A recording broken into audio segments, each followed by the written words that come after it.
I like seeing people enjoy themselves. I like seeing the sun shining. I like looking over onto the pontoons, seeing the people enjoying the boats. It's nice to see people relaxed.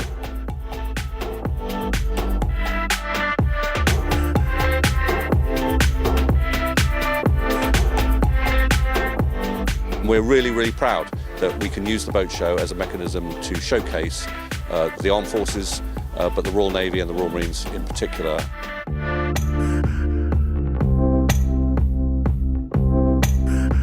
It's all about giving something back to the community. It's a philosophy we have in Barclays called our shared growth ambition, that if the communities that we live and work in thrive and prosper, then obviously all businesses thrive and prosper.